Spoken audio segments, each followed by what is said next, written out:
Hello, everyone, and welcome back to another episode of Let's Talk Real. I'm your hostess, Maine, and here with me is Kelly. Hi, Kelly. Hi, how are you? I'm great, great.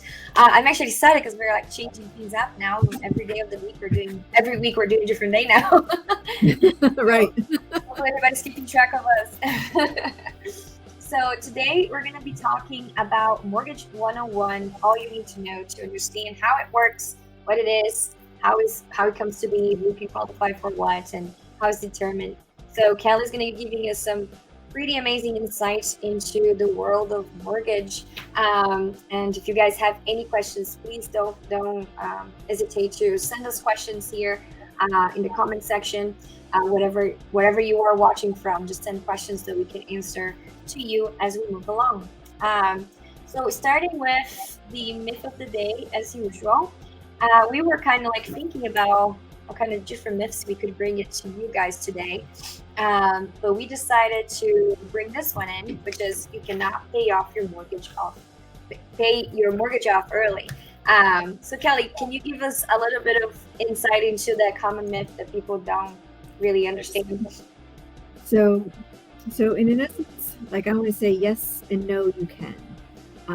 So in reference to that, one of the big things is like when you purchase a home, for most people these days, your home should be the last thing that you're looking to pay off.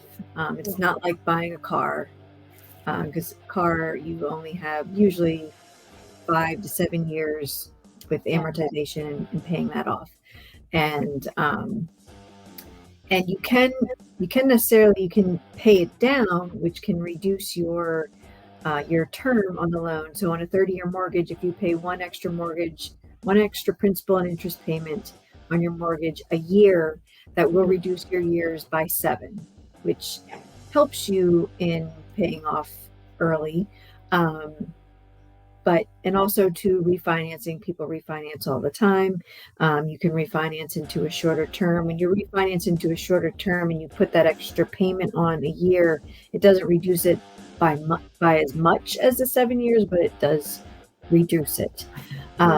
So in essence, paying off your mortgage is a thing, but it's, paying off early. There's a lot of different things you have to look into when paying off a mortgage. And a lot of people, my husband is one of them, has a mindset that he just wants to pay it off.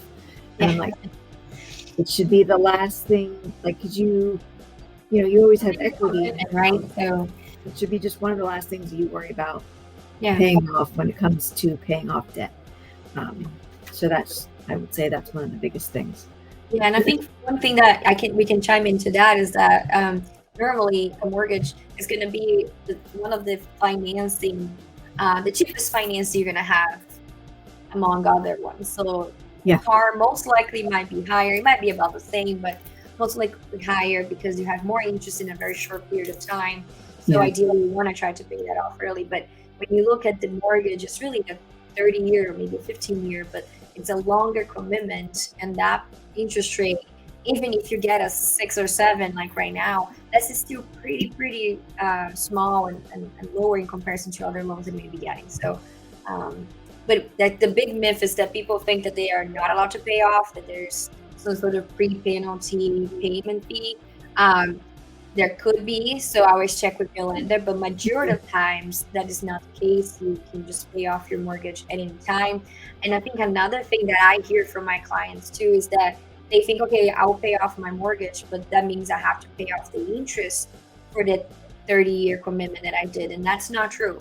Correct. So from the time you actually pay off your mortgage, you're paying off the principal, which is the actual financed amount, but you don't have to pay the remainder interest that would, come from those following years. So you actually take advantage of paying it off early. And like Kelly mentioned, making additional payments on your mortgage actually can help you. And I say additional payments towards principal, so make sure you're doing that. But those can actually take a few years off your loan overall, so you can really benefit from that and get rid of that interest that you would be incurring if you only pay exactly the amount you have for the 30-year. Correct. Yeah. So I think that's really explains really well about the Smith. Hopefully nobody else has questions on that. Yeah, and Um, a lot of people don't know that paying that extra payment a year can reduce it. So if you get a bonus at the end of the year, and you have a little bit extra savings, putting that down on it will definitely help. yeah, it goes a long way, a Mhm. very very long way. So today we're like we said, we're going to be talking about Mortgage 101, and we are going to be going over from basics to more in depth. But let's get started to what is a mortgage? Tell us, Kelly. So a mortgage is pretty basic. It is a loan that's used to finance a home. Um, and most are for 30 years, but you can do a 10-year, 15, 20, 25, and a 30. So it's really all what your particular profile fits into. There are a lot of people involved. So you have your lender, the borrower, the person purchasing the house, the person selling the house. You have your title company, your realtor, unless you sell by owner, you have your Mhm. realtor. Um, I think that covers it for the people that Yeah. are involved. But with a loan, you have your loan, you have your term, you have your rate, you have your different products. There's a lot of different things that go into a mortgage, but it's basically a loan to purchase a home. Yeah, and I think one of the, more important things and characteristics of a mortgage would be that the the mortgage is used to purchase a property, but that's because the property is used as what they call a collateral of the bank, right? Yep. So the reason why the bank is willing to give someone so much money to purchase a property is really because they use that property as a collateral in case the buyer forfeits payment. The bank actually takes the property back as the collateral for that loan amount. And that's when we hear about the foreclosures portion process that people are always asking about is when a buyer can no longer make payments, the bank takes the property back, and that's a foreclosed property. But I think that's a big characteristics of the mortgage too. Yep. You know. Yep. Okay, so let's get into how does it actually work. Um, Tell us a little bit more about that. Okay. So you're given a loan, obviously, and basically you have your loan amount, your down payment, and your interest rate. So the interest and the term of the loan with the loan amount determines your payment. Um, and it's paid monthly. Mhm. For most mortgage companies, it's due on the first of the month. And then you're always given a 15-day grace period. That doesn't mean you send your payment in on the 15th. It Please don't do means that. it means if you don't get it in by the first, you have that 15-day period Grace period. to Yeah. pay it online. And a loan can be obtained through a mortgage company or bank or like some type of lender that is able to put a lien on the property. Mhm. Um, so basically, that's what it is. It's a loan that you pay monthly or biweekly. A lot of times, either we don't necessarily have biweekly products anymore, but once your loan closes and you go into servicing, sometimes you can have it set up that you pay biweekly on your mortgage. Which, if you pay biweekly, that can help pay down your mortgage sooner than the 30 years. Yes, Because because I think we have like an extra week or something, yeah, right? there's like an extra because there's so many months out of the year that you have like you get paid. Like there's 5 months or five Yeah, weeks out of not 5 full weeks, but 5 weeks that you get a payment in. So if it's biweekly, you get that extra payment in there. yeah, yeah. So And then yeah, he kind of tricks the mortgage to think you made an extra payment. correct. Yeah. So I know that can be set up. You can sometimes have that set up with your servicer after you close. You want to do like online payments and you want it to do twice a month. I believe you can have that set up. Yeah, that's right. And then for the mortgage itself, like on the process of how it works, Mhm. what what is the lender looking for when they are trying to approve that buyer? What are some things that they are actually looking for? So they're going to be looking at how much you're looking to put down, the area that you're looking to purchase in. Are you a first time home buyer? Is this your forever home or is it your starter home? Is it your retirement home?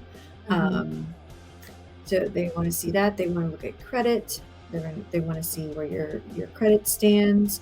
Um, they're pretty much going to look at you, your whole profile, as that's our job to find out about you. Like we always a borrower always tells the lender different stories than the realtor. Yes. But as a lender, We know that for a fact. we need to know, as a lender, we need to know everything. We need to know, because we need to know what box to fit you in. Yeah, basically. Yeah, and that's very important, because that's going to help us determine the different types of mortgage you can get. So tell us a little bit more about all the different types of mortgage a buyer could potentially qualify for. So the most popular is the conventional loan. The conventional, you can put, excuse me, Ooh, starting at 3% down, all the way to pretty much whatever percentage you want to put down. If you put more than 20% down, then you don't have mortgage insurance. So right now in this market, conventional is definitely the most popular, because people, they want a good borrower, and a good borrower is going to be in a conventional loan. But we also have our government loans, which is FHA and USDA and VA. Not to say that those borrowers are not good borrowers, but the government is not as strict on the borrower as they are on the property. Yes. Excuse me. So the government can be very strict. The property has to be up to par. So, but again, those particular government loans go to a lot of first-time home buyers or veterans. They're not necessarily first-time home buyer, but they're looking to put, zero money down. Yeah. That's kind of benefit for that. So we have the government loans. There are construction loans. Construction, we do end loan constructions, but with a construction loan, there are some companies that do one-time construction where they close up front and everything's based on the appraised value of that end product. Yeah. I do have a couple contacts, a couple lenders that still do one-time construction loans. That's what I used to do when I got in the mortgage business. Yeah. And just to break it down, that one too, because a lot of people get very confused with the whole new construction, right? Mhm. So when we say a one-time settlement up front, we're talking about, like, let's say you're looking to buy land and build. Mhm. You can actually have a one-time construction loan Correct. set up where they're going to take the amount of the land amount, purchase the land, but they're also going to add the construction amount needed to build the home, and do a one-time lump sum closing based on the overall amount.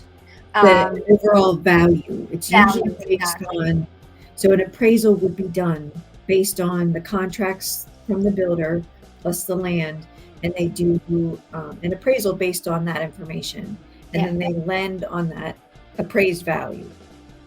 Right. It's usually how it works, but as far as the criteria that goes into it, it's kind of the same as if you're purchasing a home, but it's based on a home that's not there yet.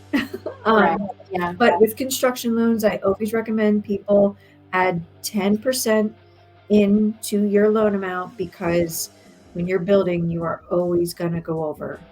Yeah. I've Almost 90% guarantee of my it. borrowers would go over, and I'd end up refinancing them because they needed more money because they made changes throughout the process. It Yeah. happens all the time. And with a one-time close, during the construction process, there's usually an interest-only period as draws are being made on the property as the property is being built. So that's something else to keep in mind. Depending on the builder and who their lender is, all depends on whether you have that piece of it Yeah. or not. But in most cases, there is a construction period where you pay interest only on Yeah. the draws that are being done. And you can also be making payment. You most likely will be making payment on interest, but also on taxes.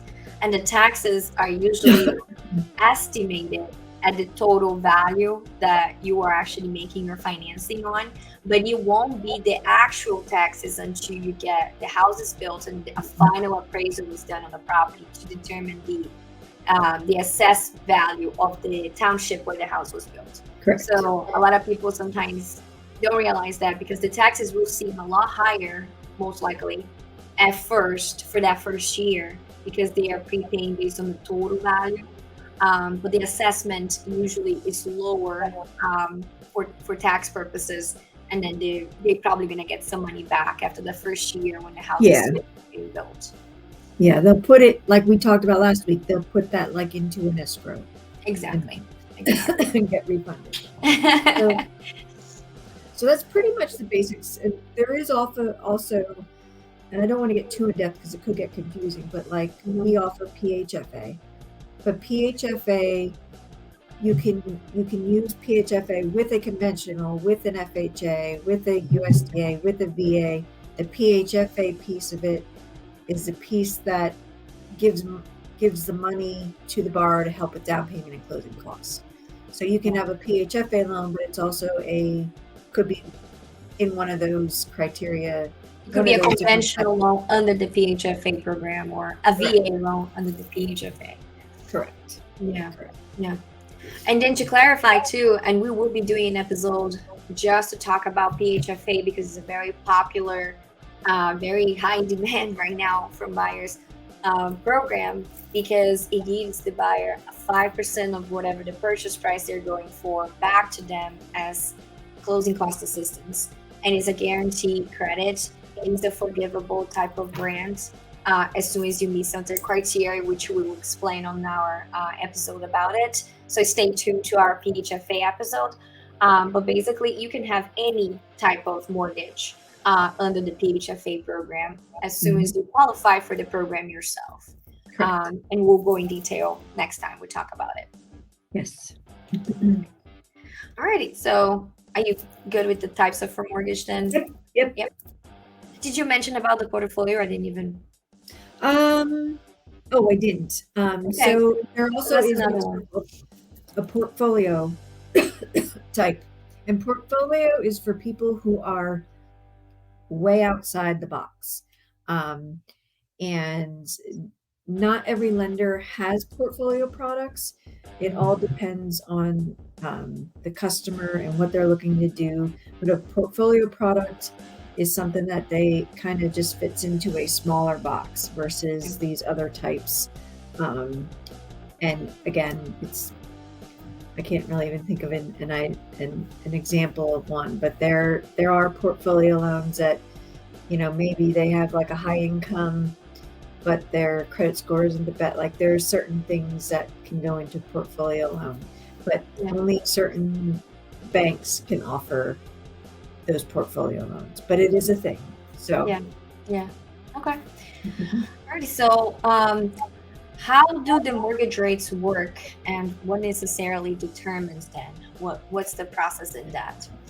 So interest rates are pretty much based off of the market, determines what the interest rate is. So when the US dollar is strong, rates, when the US dollar, let me make sure I have this right. When the US dollar is strong, the rates go down.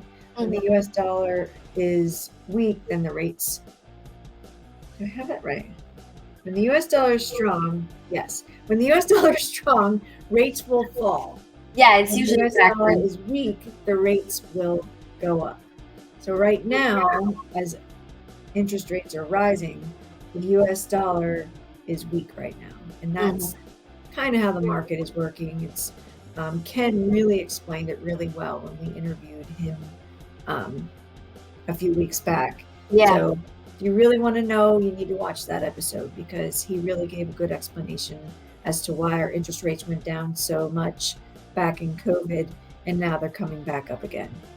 Yeah, that's the Fairway episode. If anybody is wondering, we had the owner, the branch owner, can come and talk to us a little bit about, Fairway, but the market itself. So if you want to get some very experienced insight, that was a really good episode. He gave a really good explanation as to how the interest rates are working. So as far as interest rates on you as a borrower, a lot of people call me and ask me, well, somebody asked me yesterday, what is the interest rate on a 30-year mortgage? I'm like, well, I can't really say it's this. I can give you a range. and I said it could be right now between 6.5 and 7.5. The reason I can't say, and I've never in my whole 20 years of being in finance, I could never say, well, this is what your interest rate is going to be. It always has to be a range because it's going to depend on you. It's going to depend on how much money you're looking to put down, what your credit score is. Did you own a home before? Are you a first-time home buyer? The debt to income ratio. Debt to income ratio. Like there's so many things that go into play with the interest rate. And honestly, when I priced one the other day, and they were the interest rate was better if they put less down than if they put 20% down or more. Interesting. I know. I thought the same thing. So the shorter the term that you're looking to go into, the lower your interest rate.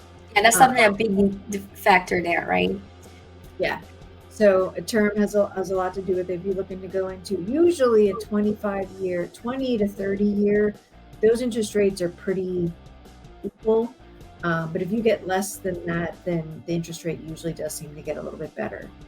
And you see a lot of people going into those types of terms, the shorter terms in a refinance versus a purchase.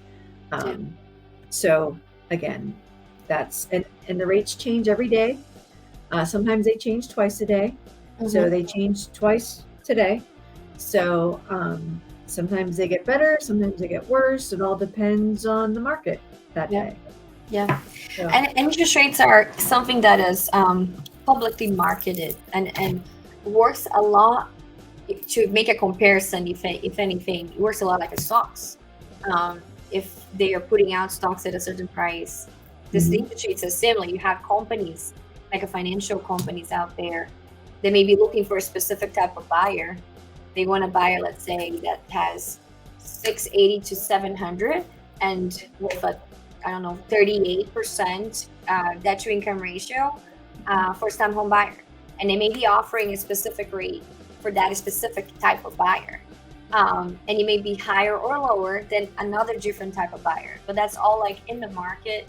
And you as the lender have the ability to shop. Some lenders do, some lenders don't, but you have the ability to shop around to see what the best rate would be for that specific type of buyer. And that's why you can never tell a buyer, oh, it's X amount, because it depends on what's being offered in the market for the interest rates available for that day at that time for that type of buyer. So there's so many variables. Yep. And interest rates you can only, like the interest rates are Monday through Friday. The interest rates do not change over the weekend. So if I want to price a loan on the weekend, it's going to be whatever the rates were on Friday. So, and that's pretty much with any lender. Rates are not generated anywhere on a Saturday or Sunday. Nice. That's good to know. So whatever is Friday by end of day, that's what's going to be for now the whole weekend plus the morning until a new rate comes out. Yeah, whenever the rates come out, and it varies the time, but it's usually 10:30ish is when the rates come out, and on a Monday or any day. So yeah, again, it works a lot like stocks because stocks is the same way. So yeah, just keep that in mind, guys. So let's go into the mortgage pre-approval. What is it? What is an actual pre-approval? Let's put it that way, because the misconception between pre-qualification. So tell us about that and explain us what the pre-approval is and why it's different. Yeah, so the difference is, so pre-approval is we pull your credit, we look at your debt versus your income, and we get the supporting documentation to show, and that supporting documentation will be pay stubs from your last 30 days, your most recent W-2 or the past 2 years W-2. If you're self-employed, we get 2 years returns, and we do an average of what the income is. So an actual pre-approval, we have an automated underwriting system that our underwriters use, that we use to do the pre-approval. We put all the information in, we verify it with the documents that are provided by the borrower. And with that being said, that is what an official pre-approval is. Fairway does have Um, and a lot of mortgage companies have this where you can actually get, um, I believe it's called like the Fairway Advantage, where we collect everything up front, like from soup to nuts, from that we can actually give an actual approval, because there's a difference between a pre-approval and an actual approval. So Mhm. we say you have somebody that that they just want to be ready to go. When they find the house, they want they want the approval. We can actually do that. We can collect all the documents, send it through our underwriters, and then when they go to look at a house, they actually have an approval in their Yeah, hand. and that's what we call it, the underwriting approval, correct? That has That been is done correct. through The the underwriter underwriter. actually looked at that file, reviewed it all, and it's an actual approval. Yeah, But the difference, so then there's also a pre-qualification. yeah. So pre-qualification, you like you kind of get an estimate from your borrower, like, okay, what do you think your credit score is? What is like, not everything is How verified. horrible. Mhm. Yes, it's much less formal. So, as a realtor or somebody's working with somebody, if they say a pre-qualification, it's always good to say, well, what was all involved with your pre-qualification? Did you give your documentation? Just especially in this market, you don't want to have a pre-qualification and then, they go through and they pull credit and they look at and nothing is what it actually seems. Yeah, So and just that's to a pre clarify, too, like a pre-qualification in today's market is not accepted. yeah. They are not even looking at offers from a buyer that is not at least pre-approved, because Mm, pre-qualification is really just so like, hey, I talked to a bank, I think I can qualify based on what I told them, but there's no guarantees. A pre-approval is could also not be fully done, right? You could still fall through, but at least there's verification on documentation. There's yep, more certainty that that deal will go through. And then the actual underwriting approval would be like, okay, this guy is definitely closing no matter what. And it gives that assurance to the potential seller, that that buyer can purchase the property. So no pre-qualifications in today's market. correct, correct. So, so yeah, that about sums it up for a pre-approval. Okay, okay. And we kind of already chimed into this one. Why do you need it, right? So I think I actually touched base on this one because, like I said, today's market, it's a very competitive market, and I believe even before this market became such a strong market for the sellers, we still require the pre-approval, because the pre-qualification again is really just someone saying, "Hey, I make this much money, I have about this much debt, and I think my Mhm. credit score is this." But who knows, right? It could be accurate, it could be very inaccurate, it could be missing information. There's a lot of things that nuances, things that could come up that the lender needs to know, and then could jeopardize that buyer to purchase. So a pre-approval has always been a requirement overall, but now, especially in this market more than ever, you need to have a pre-approval to even look at some homes. Some sellers, agents may not even allow you to book a showing if you don't provide a pre-approval letter from a lender. So that's why you do need to have a pre-approval at least, in order to start shopping. And then you can give us some other reasons why too in the financing portion, right, Kelly? Why is it important to have a pre-approval before start shopping for a home? On your Because perspective. you just never know. Especially like with um, self-employed borrowers. We need to get all of their tax returns, and we kind of call it old school, like collecting these 2 years worth of stuff. But even if my automated underwriting says um, only 1 year of W-2s needed, Hmm. I always collect 2 years, because we're always going to need a 2 year history of your employment, and which requires uh, your 2 years most recent W-2s.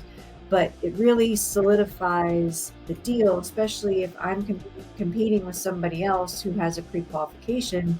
Well, here's my pre-approval, here's my fee estimate, and I got all the criteria that provided the correct information for the pre-approval.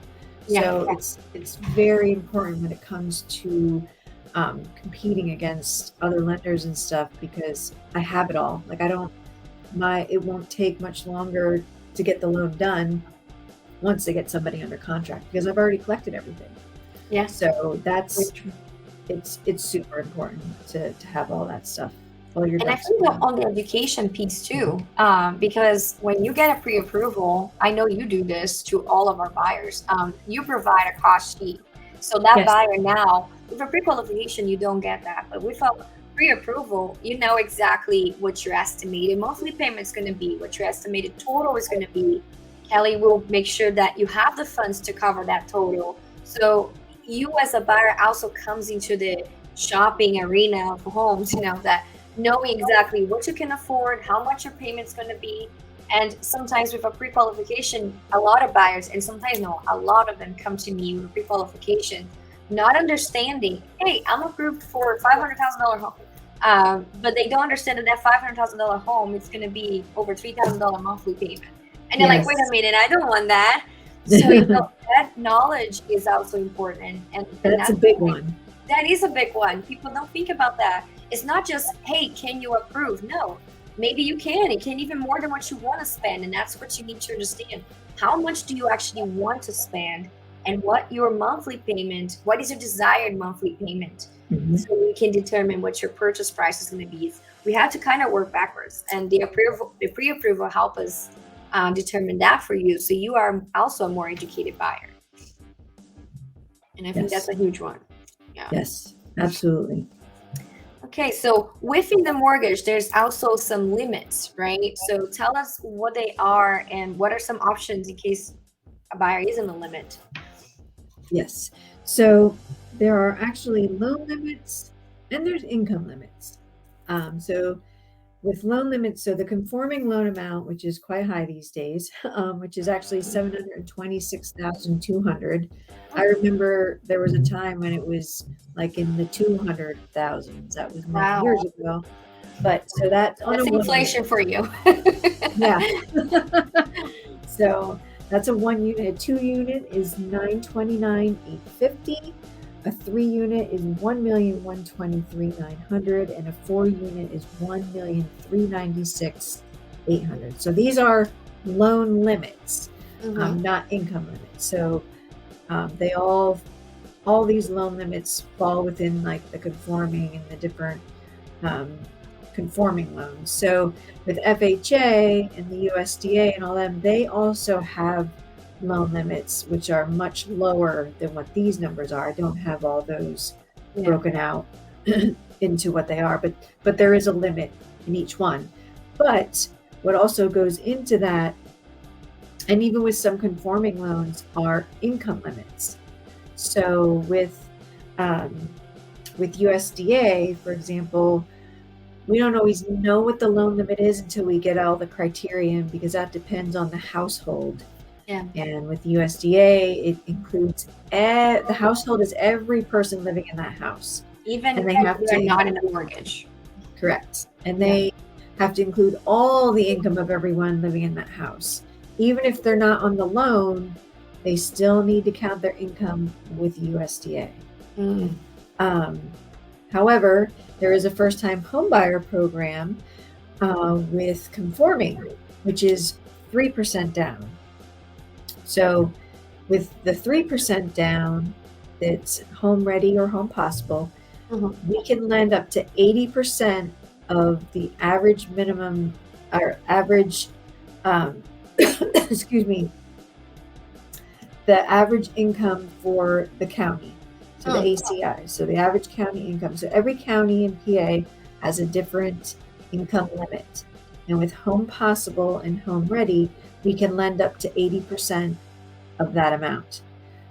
However, conforming Fannie also has 3% down that will lend up to 100% of that loan limit in those counties. It's not, you don't fall under the Home Possible and Home Ready, but it's just the 3%. Like Fannie itself you can get that loan with 3% down, and we can lend up to 100% of that loan limit.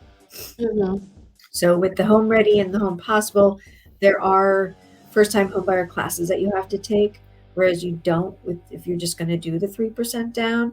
But 3% down is a great product for first-time home It buyers. really is, yeah. I mean, it's better than the FHA, which they commonly known for used for first-time home buyers, which is 3.5.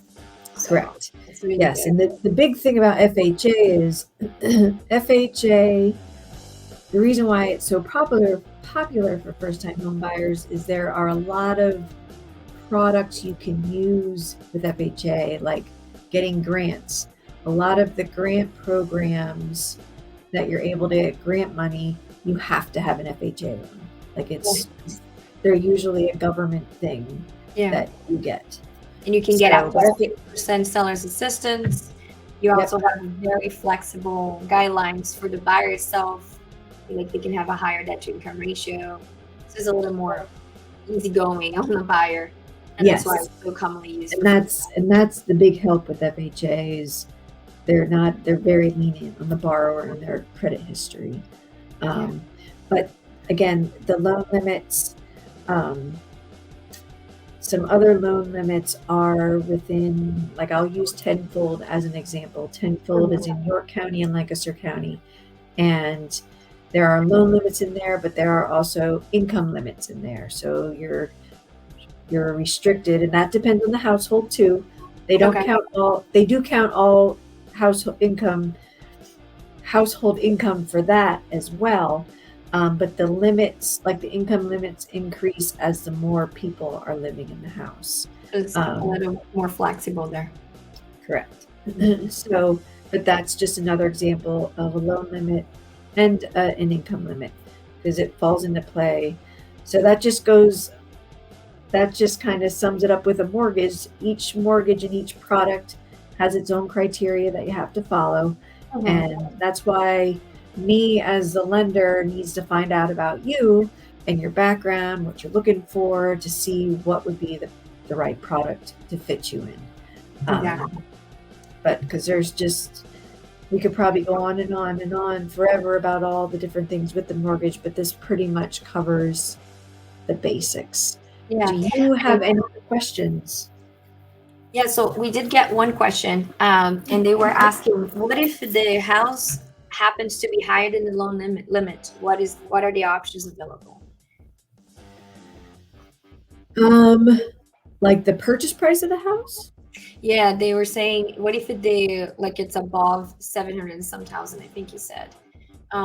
They said, what if it's above that? What are loan options available? I think that would fall into the jumbo loans, It right? would fall into, so it's not, so the conforming loan limit, my screen just went back. There it goes. Conforming loan limits, that is what those numbers are. Not every loan is a conforming loan, if that answers it.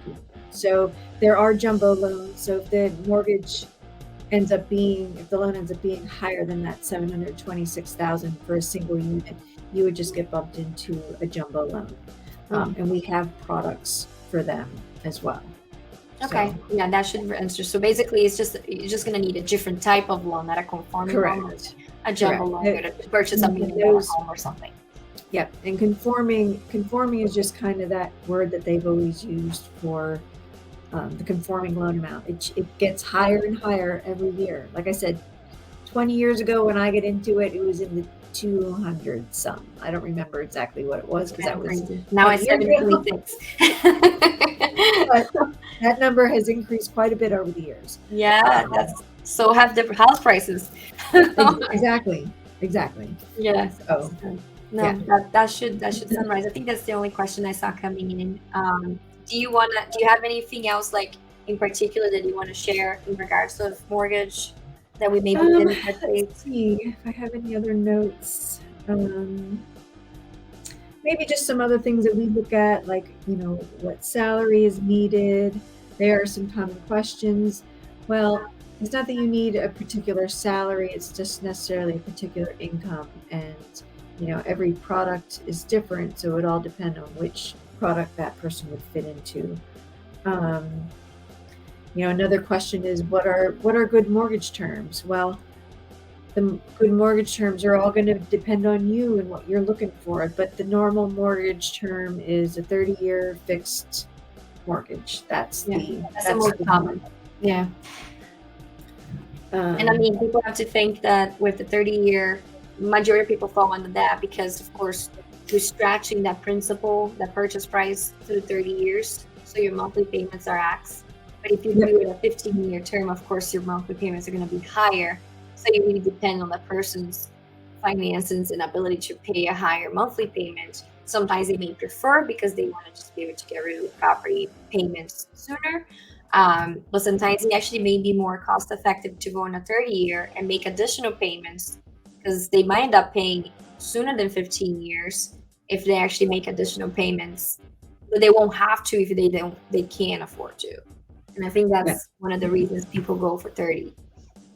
And one of the other biggest questions is, what is mortgage insurance? Oh, that's another good one. Yeah. I believe we have some explanations on an episode. Yeah. I think Yes, we're we the closing do. costs episode. Yeah. Yeah. And mortgage insurance is something that you pay to the mortgage or bank that insures the bank that if you were to go into default on your loan, they're protected. And that is only if you put less than 20% down on your loan. So that's pretty much what mortgage insurance is. It insures the lender. Yeah. And the more you put down, the less you pay until you reach that 20% and you don't pay anything at all. So that's a good one. And then there's also additional mortgage premium whenever you use a government funded or government backed loan like FHA. You have the FHA mortgage premium. For VA, you have the VA funding fee. USDA also has a mortgage premium there. They have USDA is 1%. Okay. Yep. Yeah. So those are commonly there. And this is just a curiosity. We have mentioned this before, but I want to bring it up since we're talking mortgage. Whenever you buy a home, your first mortgage payment will always skip the following month. So you're closing like March now. Closing March, your first mortgage payment will skip April and be May. And it doesn't matter what day of the month you close, because if you close on the first of that month, it still is going to skip the next month and be on the following one. So some people sometimes prefer to close on the first or closer to the beginning of the month. That way they have a bigger stretch without payment. But you also pay more prorated taxes because you have more days within that month. Correct. And I think you mentioned about that too, right? Yes. But the reason that is because they collect it all at settlement. So they actually collect that. That's part of end up being your closing costs. It's like the prorated amount, and then the following month, and then the first payment's due in that. So like we're in March. So if you closed in March, we collect for the rest of March and April, and then your first payment's due in May. Yeah. So people think they're not paying, but they are. It just feels like you're having a little bit of a break. Correct. The bank is not that silly. But yeah, a lot of people don't know that, because especially when you're trying to time it, like leaving a rental, right? A lot of people don't know that they have like that month break. So just to keep that in mind, like if you are buying a house in March, closing in March, but you're still staying in your rental in April, you don't have to worry about having to make two payments, because April goes away and starting in May. So that helps a lot of people. I know that. I can't think of anything else unless you can think of something. I don't think so. I kind of jotted down some FAQs that I actually Googled just to see, but I think the biggest one was a mortgage insurance. Yeah, that's true. I think that sums it up with what a mortgage is. Awesome. Yeah, so that was it. That's Mortgage 101. Hopefully you guys got a better understanding of what mortgage is and how it's determined, how it works with you as the buyer when you buy a house. And if you have any additional questions, in this case, the best option is to call Kelly, because she's an expert. So, her information is down here. She definitely can explain how everything works and if you are looking to obtain a pre-approval, not a pre-qualification, or Correct. even in a fully underwriting approval, she can help you with that as well. Which, by the way, fully underwritten approval, it will make you a stronger buyer Yes. at any point. So if you are able to do that, I would definitely recommend, if you are a person in the market right now and your lender, if your lender don't offer that right now, talk to Kat. Yes. She can help you. You do. And it all depends on your situation. There are some people that, they just want to hit the ball running, and when they find the house that they want, um, that that most likely they would probably win the bid because they actually had the actual approval in their hands. Now our pre-approvals are very close to that, but an underwriter hasn't actually looked at the file. Yeah. So Yeah, that's right. that's the difference. Awesome. Well, thank you so much, Kelly, for giving us so much insight. That was very, very helpful. Even I learned something new today. So that's good. Hopefully you guys there also learned a lot from us today. And we'll see you next week. Yep. Thank you, Kelly. Have a great week. See you guys.